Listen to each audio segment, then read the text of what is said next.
გორში კულტურისა და დასვენების პარკ ახალბაღში დიაბეტის მსოფლიო ფონდის, გორის ჯანდაცვის ცენტრის და სხვადასხვა ორგანიზაციის წარმომადგენლები დიაბეტის მქონე ბავშვებს შეხვდნენ, სადაც ფიზიკური აქტივობის აქცია მოეწყო.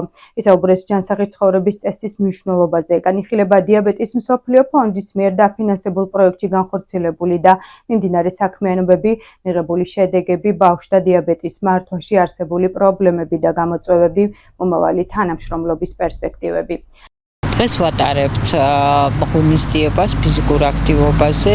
ფიზიკური აქტივობის მნიშვნელობა ძალიან დიდი არის ბავშვებში და მოზარდებში, ვინაიდან მჯდომარე ცხოვრების წესი მათთვის გაცილებით საზიანო, ვიდრე ზრდასრული ადამიანისათვის. ერთი რომ მჯდომარე ცხოვრების წესი დიდად ხელშემწყობი არის სიმსუქნის და ამ შემთხვევაში ბავშვებს ფსიქოლოგიური ტრავმამდე შეიძლება მივიდეს და გარდა ამისა წონაში მატება, როდესაც 40 წლის ზემოთ გადადის ადამიანი, ხდება თანდათანობით და ადაპტაცია ორგანიზმის ხდება და მოზარდის შემთხვევაში წონაში სწრაფი მატება ხდება, ამას სხვა ორგანოები ვერ მისდევენ და პრობლემები იქნება ჯანმრთელობის მხრივ.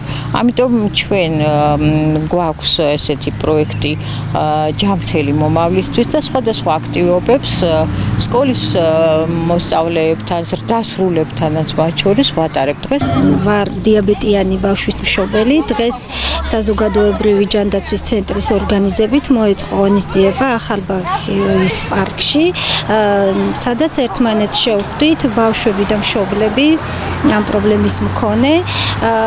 მოხდა ბავშვების გაცნობა, მშობლების ერთმანეთის გამოცდილების გაზიარება და რაც ყველაზე მნიშვნელოვანია და მთავარია ჩვენ შემთხვევაში ჯანსაღი ცხოვრების წესის პოპულარიზაცია, ბავშვებმა სხვადასხვა აქტივობებში მიიღეს მონაწილეობა, სპორტულ აქტივობებით დაკავებას. დიაბეტის მსოფლიო ფონდისა და კომპანია Novo Nordiskis დელეგაცია. Novo Nordisk არის მთავარი კომპანია, რომელიც არის დიაბეტის მსოფლიო ფონდის დაფინანსებელი, ხოლო დიაბეტის მსოფლიო ფონდი ახორციელებს დიაბეტის პროექტებს მთელ მსოფლიოში და მათი დახმარებით ძალიან მნიშვნელოვანი საქმე კეთდება საქართველოში ბოლო 10 წლის განმავლობაში. ახლა კი ჩვენს ეთერში დღის სხვა ახალი ამბების დროა.